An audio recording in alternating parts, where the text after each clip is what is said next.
Selamat malam sedulurku semua. Bagaimana kabar istri kalian di rumah? Mimin doakan semoga sehat selalu dan murah rezeki. Malam ini Mimin ingin memberi informasi lagi mengenai asal-muasal suku Jawa yang ada dari beberapa sumber yang berbeda-beda. Semoga dengan adanya perbedaan sumber informasi ini bisa membuat Mimin dan penonton sadar bahwa perbedaan pendapat itu adalah hal yang wajar. Harap disimak sampai akhir karena ini sangat penting dalam ilmu pengetahuan. Siapkan cemilan bagi yang suka ngemil dan posisikan tubuh dengan rileks, enjoy, dan selamat menonton.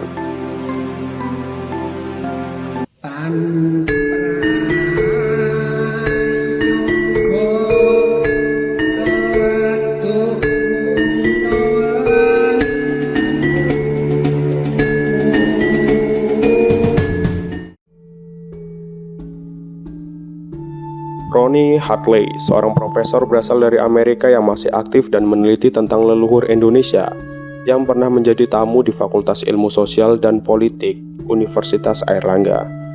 Dalam paparan Ronnie, Mirati turut menceritakan bahwa asal-usul manusia Indonesia bukan hanya dari satu tempat.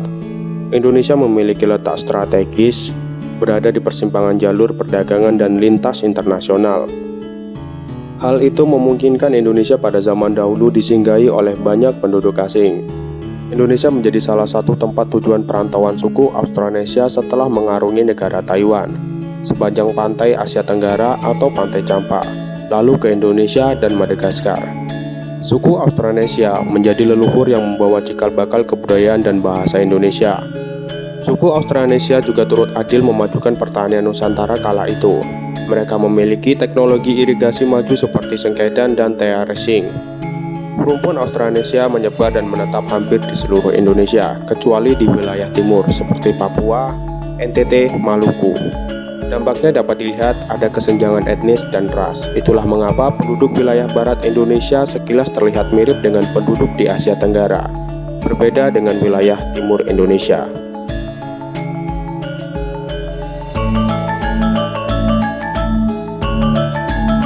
Hal serupa juga dikemukakan oleh Profesor Herawati Sudoyo dalam penelitian genetik ras yang berjudul The Peopling of Indonesia Archipelago, Unity in Diversity.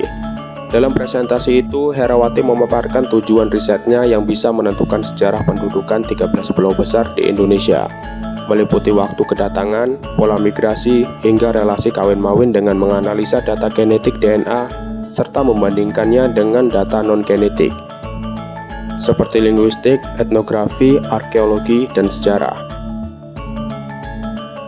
Dalam penelitian ini mengambil hampir 3.000 sampel DNA orang Indonesia yang terdiri dari 13 pulau. Dan hasil penelitian Herawati menemukan bahwa orang timur Indonesia lebih dekat dengan orang-orang di kawasan Samudra Pasifik. Sedangkan di barat Indonesia lebih dekat dengan kawasan Asia Tenggara dan orang Nias dan Mentawai lebih dekat dengan suku asli Taiwan. Campuran itu sifatnya gradien, jadi dia tidak rata semua di seluruh negeri ini. Tapi dari barat ke timur ada penurunan. Jadi paling tinggi itu Austroasiatik, itu asalnya dari Cina daratan, dia turun pada waktu masih ada paparan Sunda, jadi Sumatera, Jawa, Kalimantan, dengan Semenanjung Malaya masih menjadi satu. Orang-orang itu turun dan masuk ke Nusantara membawa genetiknya, kawin-mawin dengan sendirinya. Kita memiliki genetiknya. Selanjutnya dari sumber yang banyak tersebar di artikel dan YouTube. Menurut arkeolog Engin Dubois, seorang ahli anatomi yang berasal dari Belanda, menemukan sebuah fosil manusia purba Homo erectus. Fosil ini ditemukan di Triril pada tahun 1891. Pasca penemuan ini dilakukan perbandingan antara DNA fosil kuno tersebut dengan suku Jawa pada masa kini. Hasilnya, DNA tersebut tidak memiliki perbedaan jauh dengan suku Jawa pada masa kini. Hal ini diperkuat dengan ditemukannya fosil manusia purba yaitu Pithecanthropus erectus, sehingga membuat para arkeolog ini menjadi yakin bahwa nenek moyang suku Jawa berasal dari penduduk pribumi.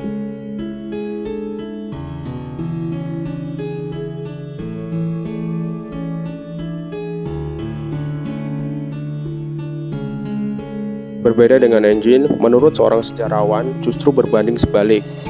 Von Hengeldren menyebutkan bahwa telah terjadi migrasi penduduk dari daerah Tiongkok atau Yunan di Kepulauan Nusantara. Migrasi ini sudah ada sejak zaman Neolitikum 2000 sebelum Masehi sampai Perunggu 500 sebelum Masehi. secara besar-besaran bertahap menggunakan perahu cadik. Begitu juga dengan Dr. Ken, menyebutkan berdasarkan penelitiannya di tahun 1899 bahwa bahasa daerah di Indonesia mirip satu sama lain. Dan Ken menarik kesimpulan bahwa bahasa tersebut akar dari rumpun yang sama, yaitu Austronesia. Maka hal inilah yang membuat Gordon yakin bahwa suku Jawa tidak berasal dari masyarakat pribumi asli. Namun ada bukti juga melalui tulisan kuno India dan Keraton Malang yang berbeda. Pasalnya dalam tulisan kuno India disebutkan bahwa jika beberapa pulau di Nusantara termasuk Pulau Jawa adalah tanah yang menyatu dengan daratan Asia dan Australia. Akan tetapi pada masa itu telah terjadi musibah permukaan air laut yang menaik. Hal ini membuat Pulau Jawa dan beberapa pulau lainnya terpisah. Tulisan kuno tersebut menyebutkan Aji Saka, seorang pengembara yang pertama kali datang di daratan Pulau Jawa dan menetap di sana bersama para pengikutnya, menjadikan mereka sebagai nenek moyang orang asli dari suku Jawa. Adapun menurut Babat Jawa kuno, asal-usul nenek moyang suku Jawa juga disebutkan dalam Babat kuno Jawa. Dalam babat ini diceritakan bahwa pangeran yang berasal dari kerajaan Keling tersisihkan bersama pengikutnya. Hal tersebut merupakan akibat dari perebutan kekuasaan membuka lahan baru di sebuah pulau terpencil yang dibangun oleh mereka sebagai pemukiman dan mendirikan kerajaan yang diberi nama Java Cekwara.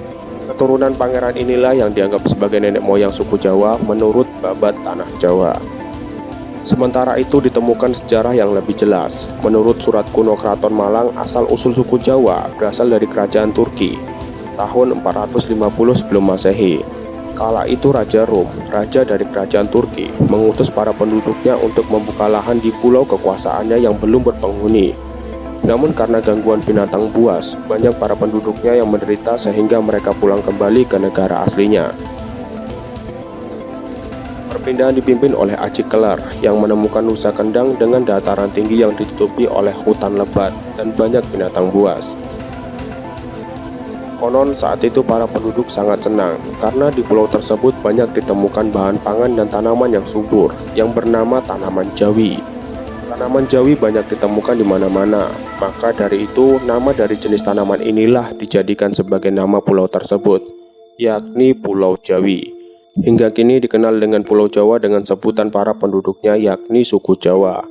Jadi tadi itu adalah asal-muasal suku Jawa yang dikutip dari beberapa sumber yang sudah ada. Jika mempunyai masukan silahkan tinggalkan di kolom komentar, yang penting jangan saling berantem. Yang jelas, karena Mimin beragama Islam, Mimin masih mempercayai masih keturunan Nabi Adam.